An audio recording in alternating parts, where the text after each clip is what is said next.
ഇന്ന് തന്നെ ഡൗൺലോഡ് ചെയ്യൂ. കാണൂ നിങ്ങളുടെ ഫേവറേറ്റ് ഷോസ്. നിങ്ങളുടെ അച്ഛൻ ആത്മഹത്യ ചെയ്തത് എന്റെ അച്ഛൻ ചതച്ചിട്ടല്ല. നന്ദേട്ടന്റെ ജീവിതത്തിൽ നിന്ന് നിങ്ങൾ ഒഴിഞ്ഞു പൊക്കോണം. ആ പാവം നിങ്ങൾ കാരണം ഒരുപാട് അനുഭവിക്കേണ്ടി വന്നു. ഇനി നിർത്തിക്കോ. ഇതുവരെ ചെയ്തു കൂട്ടിയതിന്റെ കണക്ക് വെച്ച് നോക്കിയാ നിങ്ങളോട് ഇതൊന്നും ചെയ്താ പോരാ. അവരെ പേടിച്ച് ജീവിക്കേണ്ട ഒരു കാര്യവും നമുക്കില്ല. അവരും നമ്മളെ പോലെ ഒരു സാധാരണ സ്ത്രീ തന്നെയാ. അതാ ഞാൻ പറഞ്ഞത്, ഇതിന് നമ്മൾ തന്നെ പ്രതികരിക്കുന്നതാ നല്ലതെന്ന്. നിങ്ങൾക്ക് എന്ത് ചെയ്യാൻ പറ്റൂ? അവിടെ പോയി നിങ്ങൾ എന്തെങ്കിലും പ്രശ്നം ഉണ്ടാക്കിയാൽ അത് പിന്നെ പോലീസ് കേസാവും, പറഞ്ഞേക്കാം. എന്ന് കരുതി നമ്മൾ പേടിച്ചിരിക്കണോ? നമ്മൾ ആരെ പേടിക്കുന്നേ? എന്തിനാ പേടിക്കുന്നേ?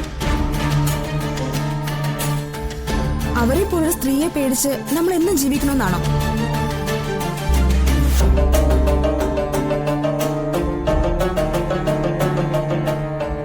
നിയമപരമായി തന്നെ പോകുന്നതാണ് നല്ലത്. പഴയതുപോലെ അല്ല ഇപ്പോ. നിയമം വളരെ കർക്കശമാണ്. കുഞ്ഞുങ്ങൾക്ക് നേരെയുള്ള അതിക്രമത്തിന് ജയിൽ ശിക്ഷയും പിഴയും ഉറപ്പാണ്. അങ്കിൾ, ശത്രുക്കൾ നമ്മുടെ വീട്ടിൽ കയറി നമ്മുടെ കഴുത്തിൽ കത്തി വെച്ച് ജീവൻ എടുക്കുമെന്ന് തോന്നിയാ പിന്നെ അവരെ നിയമപരമായി നേരിടാന്ന് പറഞ്ഞു നിൽക്കുന്നതില് എന്താ കാര്യം?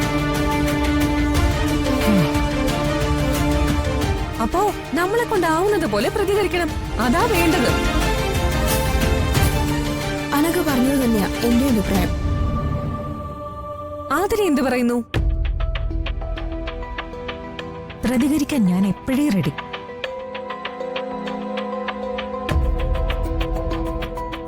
എന്താ നിങ്ങളുടെ ഉദ്ദേശം? ഒരു സന്ധി സംഭാഷണം എന്ന് പറഞ്ഞ അവരുടെ സന്ധിബന്ധങ്ങളെ കുറിച്ചൊക്കെ അവർക്കൊന്ന് വ്യക്തമായി പറഞ്ഞ് മനസ്സിലാക്കി കൊടുക്കണം, അല്ലേ?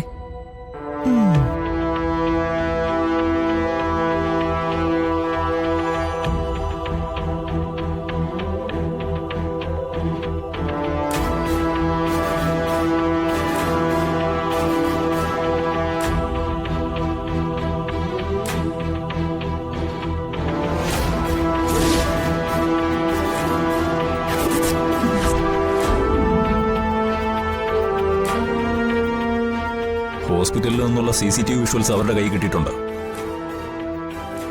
പോലീസ് ചിലപ്പോൾ തേടി വന്നേക്കും.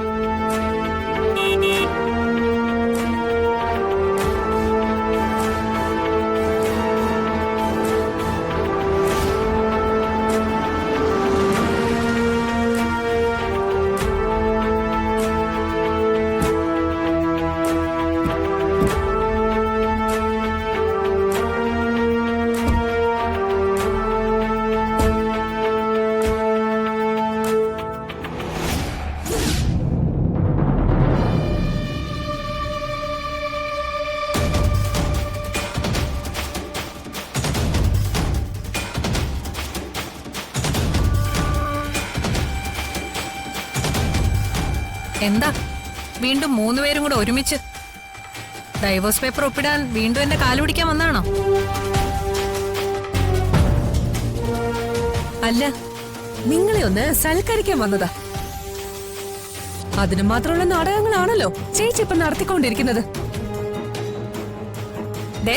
നീ എന്നോട് മിണ്ടി പോരുത്. എന്റെ ശത്രുക്കളുടെ കൂടെ ചേർന്ന് എന്നെ ഇല്ലാതാക്കാൻ ശ്രമിക്കുന്നവളാ നീ. ആശുപത്രി പോയി അർച്ചനേട്ടത്തിയുടെ കുഞ്ഞിനെ മോഷ്ടിക്കാൻ ശ്രമിച്ചതിനെ നിങ്ങളെ തല്ലി കൊല്ലാ വേണ്ടേ?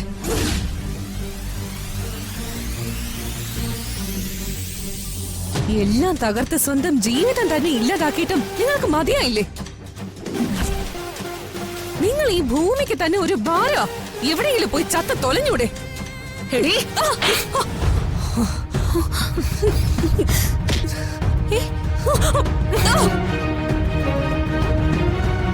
അവളുടെ അഹങ്കാരം ഇന്ന് നിന്നെ ഞാൻ കൊലയൊടി.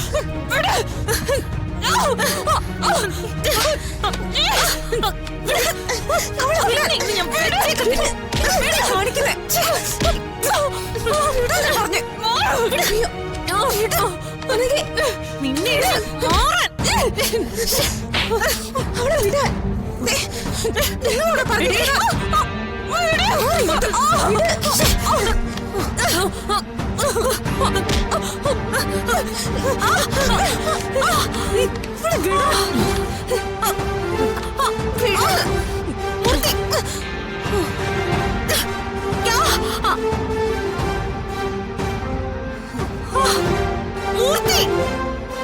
ഒറ്റൊരെണ്ണത്തിന് വിടരുത്. എന്നെ ഒന്ന് പിടിച്ചെഴുന്നേപ്പിക്കാ. വീട്ടിൽ കയറി ഗുണ്ടായസം കാണിക്കുന്നു. മര്യാദയ്ക്ക് ഇറങ്ങാനാ പറഞ്ഞത്. പൊയ്ക്കോ.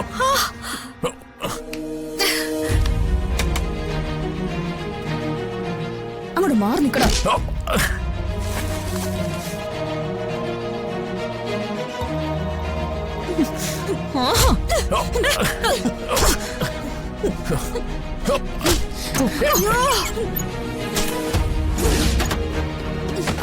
ഇരിക്കങ്ങോട്ട്. എന്നെ വിടാൻ വിടാനില്ലേ പറഞ്ഞേ.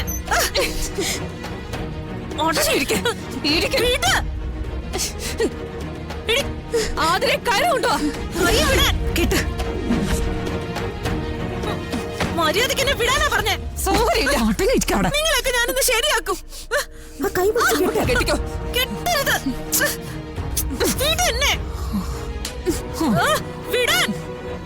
ആണുങ്ങളെ പെണ്ണുങ്ങളെ തല്ലിയാലേ കേസുള്ളൂ. പെണ്ണുങ്ങളെ തല്ലിയാലേ ഒരു കുഴപ്പമില്ല.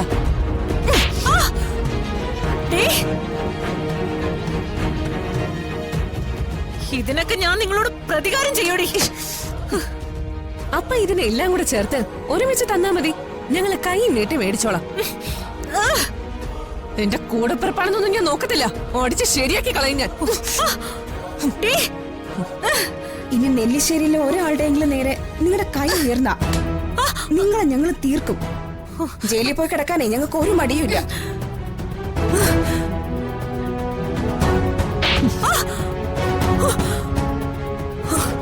ഇനി മേലിൽ അച്ചുചേച്ചിയുടെയോ കുഞ്ഞിന്റെയോ നേരെ ഒരു ചെറു വിരൽ ഉയർത്തിയാ ദേ ഞങ്ങള് പെണ്ണുങ്ങള് മതി.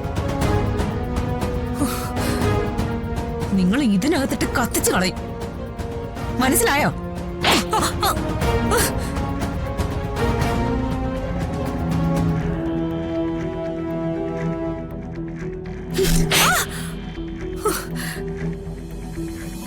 എന്റെ കുഞ്ഞിനെ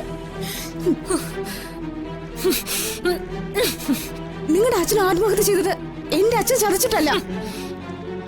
നന്ദേട്ടന്റെ ജീവിതത്തിൽ നിന്ന് നിങ്ങൾ ഒഴിഞ്ഞു പൊക്കോണം. ആ പാവം നിങ്ങൾ കാരണം ഒരുപാട് അനുഭവിക്കേണ്ടി വന്നു. ഇനി നിർത്തിക്കോ. ഇതുവരെ ചെയ്തു കൂട്ടിയതിന്റെ കണക്ക് വെച്ച് നോക്കിയാ നിങ്ങളോട് ഇതൊന്നും ചെയ്താ പോരാ. എന്നാലും ഞങ്ങൾ ഇവിടെ കൊണ്ട് നിർത്തുവാ. ഇനി ഞങ്ങൾ ഇങ്ങോട്ട് വരുത്തിയാ നിങ്ങളുടെ ശവം വീഴ്ത്തിട്ട് ഞങ്ങൾ മടങ്ങുള്ളൂ. മോർത്തോ വാടി പോവാ.